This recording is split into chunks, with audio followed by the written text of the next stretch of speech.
Welcome to the DJ vlog. કેમ છો બધા? હોપ બધા મજામાં જશો અને બધાને મારા વ્લોગ જોવાની મજા આવતી જશે.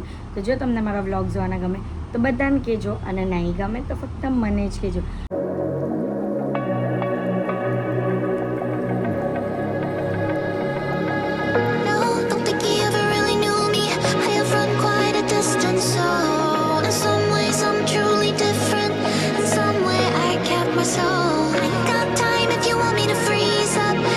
આવાકાડો ટોસ્ટ માટે આવાકાડો લઈ લીધું છે, કાંદો ટામેટાનું ચોપ કરી દીધું છે. હવે આપણે પહેલાં આને મેશ કરીશું. આની અંદર થોડાક કાંદા અને ટામેટા એડ કર્યા છે. હવે આને પાછું આપણે મિક્સ કરીશું. તો આની અંદર મેં એડ કર્યું છે નમક, મરી અને જીરું, એ પણ ડરેલું. તો ફટાફટ આને મિક્સ કરીએ. લાસ્ટ આમાં ટેસ્ટને એન્હાન્સ કરવા માટે અડધું લીંબુ એડ કરું છું, કારણ કે આવાકાડો સાવ ટેસ્ટલેસ હોય. તો એના માટે આપણે મીઠું, મરી અને જીરું અને લીંબુ એડ કરવું પડે. ઇફ તમે ચાટ મસાલો યુઝ કરતા હોય તો એ પણ કરી શકો છો, બટ ત્યારે નમક યુઝ નહીં કરતા, કારણ કે વધારે ખારું થઈ જાય. એટલા ઘરમાં થોડો એવો સામાન હતો એટલે મેં બ્લિંકિટ પરથી મંગાવ્યા બ્રેડ. અને બ્રેડ મેંદાનો નથી લીધો, મેં ઘઉંના બ્રેડ લીધા છે. બીજું છે જેલેપેનો મંગાવ્યું છે અને ચીઝ. મેં બ્રેડને ટોસ્ટ કર્યો અને જે બાજુ ટોસ્ટ કર્યું કડક કર્યું તે બાજુ હું આવાકાડોની પેસ્ટ નાખીશ, ચીઝ છીનીશ અને પછી મેં પેનમાં મૂક્યું આ રીતે. જેલેપેનો મેં ઉપરથી નાખવાના બદલે વિચાર્યું કે આની અંદર મિક્સ જ કરી દઉં. તો એ મિક્સ કર્યા પછી આપણે આની અંદર પેસ્ટ લગાવશું. તો ગાઈસ આ ઘરમાં કંઈ બની રહ્યું છે, બરાબર? શું બની રહ્યું છે? Avocado toast. એમને રેસીપી પણ મેં બતાવી દીધી, તમે લેટ પડ્યા. અચ્છા, એવું છે. એટલે મારે ત્યાં આજે અન્યાય થવાનો છે, બરાબર છે? કેમ કે આપણે ભાવે નહીં આવાકાડો ટોસ્ટ, બરાબર છે? ખાટા શીખવાનું પણ ભાવવું પણ જોઈએ ને. જન્મથી આપણે ખાધું નથી, બરાબર છે? મમ્મી ખાધું છે કોઈ દિવસ? ના કોઈ દિવસ નહીં. અમે બનાવ્યું બી નહીં કોઈ દિવસ. જન્મથી મેં પણ નહીં ખાધું. આ પહેલી વાર આવાકાડો ટોસ્ટ ખાવા. આગળ આવાકાડો આવેલું હતું ઘરમાં, પણ ખાવાનું બનાવવાનું રહી ગયેલું, એટલે પછી એ બગડી ગયેલું, બગડીને બહાર ગયેલું. મેં એને ભાવે ને, મેં આ બજારમાં મળ્યું ને તેને ભાવે ને તમે લઈ આવી. 50 રૂપિયાનું એક, બાકી ભગલ પર 100 રૂપિયાનો એક મળે. તમે તો સસ્તામાં લઈ આવ્યા, તો ભાગલ પર 100 રૂપિયાનું એક મળે. તમે સોના 3 લઈ આવી. ઓહો, એવોર્ડ આપી. પેલા એવોર્ડ કા છે? આવી દે ને જરાક. ચલો ઉભા થાઓ હવે. ઓ ધીરે ધીરે. તમારા માટે શું બનશે? તમારા માટે અમારા માટે શું બનાવવાનું છે? અમારા માટે ખબર નહીં શું બનાવવાની છે. બટાકા શું ખાયા કરવાનું? જો તમારા માટે મમ્મીએ કીધું ને ચીઝ વાળો બ્રેડ બનાવી આપું તમને. એવું છે? આવાકાડો વગરનો એકલો ચીઝ ટોસ્ટ બનાવી આપું છું. Okay, chilli cheese toast. હે યસ. ચાલ બનાવ. આટલી હારી બૈરી કામ ઓલા? હા કામ ઓલા આટલી હારી બૈરી બોલો. ઓઢવા ટીવો નહીં મળે. આ તો મળી ગઈ છે. ખબર નહીં કેવી રીતે મળી ગઈ છે. કઈ નહીં બનાવ આપણને. જાઓ જો માંડો. હે નહીં બનાવ. ચલ બનાવ. નહીં બનાવ નીકળો. કદર કરે ને તો જ બને વસ્તુ. ચલ કદર કરી હવે બને. ચલ લે કદર કરી. ફટાફટ નહીં મારું હું. આ ચાલાકી નહીં કરો, ઓછું કરો. મારી દેવી સર હવે બસ. ये हमने बनाया है चीज चिली टोस्ट. पांचों पहले ही बोल. छोटे बच्चे के लिए हमने बनाया चीज चिली टोस्ट. जलेपेनो चीज टोस्ट. गाइस फाइनली मेरा सपना पूरा हुआ. हाँ? આ સપનું હતું તો આ બધું કાંદા વાંદા બનાવે બપોરે. આવું બધું નહીં ચાલે. મને તો આવું જ જોઈએ. કઈ પણ તમે છે ને કુવામાં તો નહીં, પણ એક ચમચીમાં પાણી લેવો ને એમાં કૂદી જાઓ. હે કૂડીઓ તારી જઈ શાંતિ રહેવાય નહીં. મને હોદ્યા કર રે હાદીક એમ કરી. કેટલું સરસ લાગે.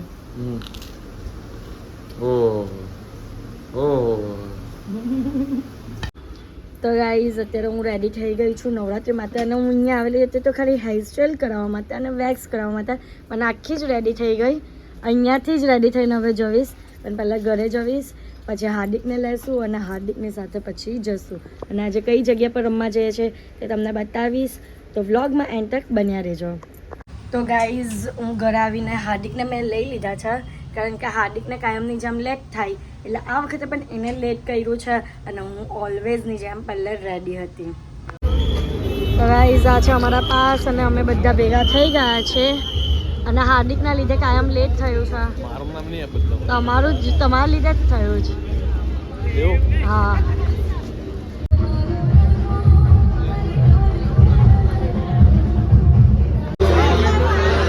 આટલું મોટું પહેરવા ને આટલું મોટું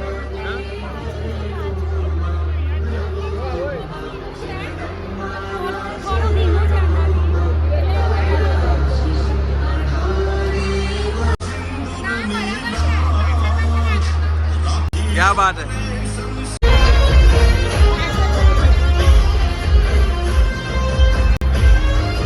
वो हैवी है वो है.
લોકોના જેના કપલ નહીં ને તે બધા એકલા એકલા સિંગલ સિંગલ ફોટો પડાવે છે. ઓય ઓય પોઝ આપની ગાઈસ. તો અત્યારે અમે લોકો નીકળી ગયા છે સ્ટેડિયમ પરથી અને આ હાર્દિક છે ને, આ હાર્દિક રસ્તામાં 3 પાણીપુરી આવી ના પાડી તો પણ છેલ્લે ઊભા તો રહ્યા જ. પાણીપુરી તો ખાવાની બરાબર છે. ખાવાની પાણીપુરી એક દિવસ નહીં ખાઓ તો નહીં ચાલે. નહીં ચાલે. કેમ? મને નહીં ચાલે. ખાવો તો ને પાણીપુરી જેવા ખાવો. ખાવા એક જ પ્લેટ લોચો મળી લોચો પાણીપુરી ખાધું તો એ લોચો લઈ ગયા. લોકો મજા આવે. લોચો આવી ગયો ગાઈસ આ લોકોનો. કંઈ પણ યાર હાર્દિક કંઈ પણ.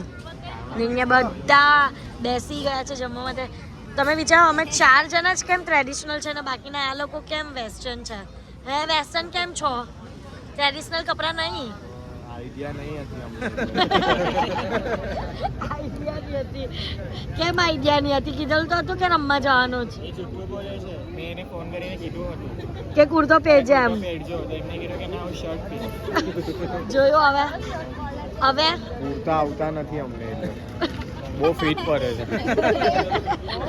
તો નવા લેવો. સારું. ઓકે અહીંયા સૂર્યમુખી એ આવી ગયો છે. આવું છે? પરોઠો પેલું અને આમ મલાઈ ચા, અફઘાની ચા. દહીં ડો. એની તમે લઈ લાસ્ટ આઈટમ છે પાવભાજી. એ મંગાવી છે દિવ્યેશે. હવે ખાતું 2 વસ્તુમાં તો દાવ પૈરા ગાય અમને સોયા ચાપ નહીં ભાવે. પરોઠો ભાઈઓ હવે આ ટેસ્ટ કરવાનું કેવું લાગે ત્યાં. દાવ નહીં પડે તો સારું. હા એ જ. રમીને તો આવી જાય તૈયાર પણ એકલા થઈ ગયા પણ પછી જ્યારે કાઢવાનું આવે ને ત્યારે હસબન્ડને કેવું પડે કે કાઢો. પછી કદર નહીં કરે. કદર તો કરતા જ હોય. ઓકે તમે નહીં કરતા. ચલો આ પણ ખોલવાને જ પાછળ હાથ નહીં પૂટતો ને અહીં રબ્બલ પણ કાઢવાનું જ. રબ્બલ પેલા એને કાઢવું પડે કાતર. કાતરથી કાઢો. કાપી નહીં કાઢતા વાર સમજા. રીતે વાર થોડી કપાઈ કેટલા કિંમતી વાર છે. તો મારા વાળની કદર હાર્દિકને મારાથી વધારે છે. એમના ફેવરેટ છે કે મારા વાળ. હા હાર્દિક ફેવરેટ છે ને. અહીંયા પણ રબ્બલ લઈ ગયો. કેટલા રબ્બલ ખબર નહીં નીકળી જ કરજો ને. તો ગાઈઝ બસ આજના માટે આટલું જ. તો તમને મારો આજનો બ્લોગ ગમ્યો હોય તો લાઈક શેર એન્ડ સબસ્ક્રાઈબ કરવાનું ભૂલતા નહીં અને જેમ સપોર્ટ કરો છો તેમ જ સપોર્ટ કરજો. Love you guys by.